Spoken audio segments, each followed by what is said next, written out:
I recently picked up a Sony A7CII. I haven't got around to doing a deep dive into this camera because I recently moved into another apartment. As you can see here, we're just moving things around. I'm still trying to figure out my studio space, or the lack thereof studio space, so just bear with me for a moment. But like I said, I did take this camera out on a fun shoot here in the Algarve, and this thing is a great performer. So let's just call this video a first impression video, and let's just get right into it. From the moment I unboxed it, the first thing that struck me was its compact size. It's tiny as heck. I appreciate the small form factor, but to truly make it compact, you want to pair it with some of the newer compact lenses from the likes of Sony or Sigma. Think of those f2 and f2.5 lenses. Otherwise, if you slap on a G Master lens like the 50mm f1.4, you got yourself a bit of a chunky setup, but it works. Now, holding this camera feels great, especially without the weight of the G Master right now. Now, there are two switches on this camera that occasionally trips me out: the on and off switch and the photo, video, S&Q toggle. I often mistake it for one another. The actual on and off toggle and this toggle right here is just a little bit confusing. It's a minor gripe, but it's something that I have to get used to because my brain is not used to this yet. And then there's the viewfinder. It's not my favorite. It could definitely be better. And then when I put my eyes up like this, I'm like literally just squinting, and it's really hard to see. The magnification sucks on this, and the EVF isn't a good EVF. The LCD screen, however, it holds up a bit better than the EVF.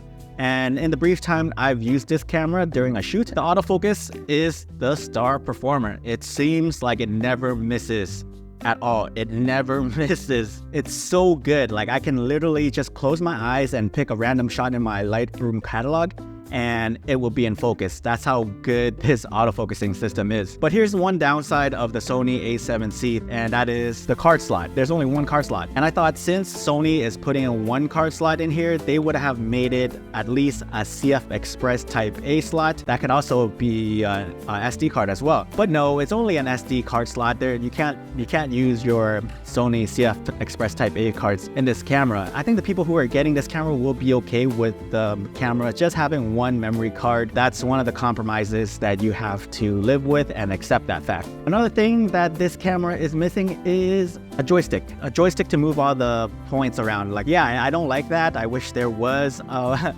joystick. Another feature that I like from this camera is their shutter covers, and I don't know what you call it. Maybe it's called a shield or something, but whenever I open up the mount, there's this. Whoops. It is covered. Wait. It is covered. Do you see that? I don't think you see that. Oh.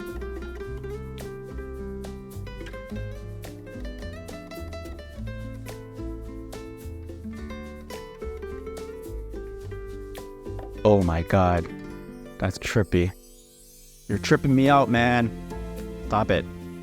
Now, I like the idea of the shield covering the sensor. This is going to protect it from the dust, and since I'm living in the Algarve, it's going to protect it from the sand. And that's right, it gets quite sandy and dusty living here.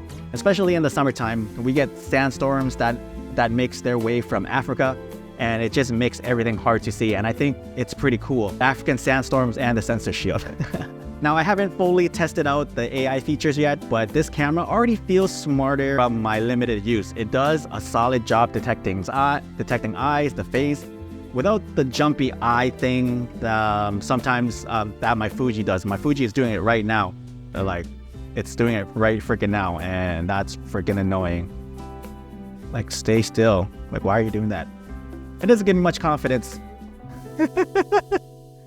Just freaking stop. Oh my God. Hold on. But yeah, there will be more comprehensive review coming in the future. Just bear with me for a moment because, like I said earlier, I'm just settling into a new apartment right now. So why did I pick up the Sony A7C II?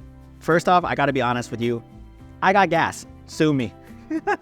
Second, there are a few lens companies out there that wanted me to review their E-mount lenses, and I thought it was interesting, and I am always interested in exploring different lenses. That is always a fun thing for me to do. But at the time, I didn't have a Sony camera while I was reviewing some of these third-party E-mount lenses.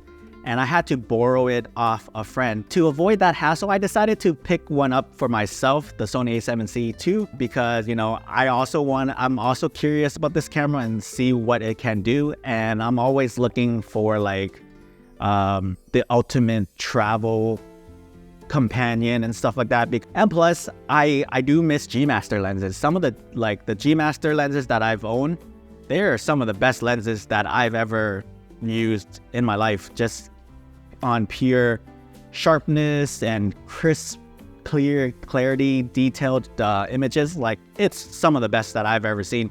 So that got me curious again. That got me like thinking like, oh, maybe there are more lenses to try out for the Sony E-mount. So I'm going to do that. But don't worry, there's going to be more Fuji content coming your way. It isn't going anywhere. This will always be like a Fuji channel first. For the first comparison, I'm thinking the Sony A7CII versus the Fujifilm XT5. They seem to be similar in size and in performances.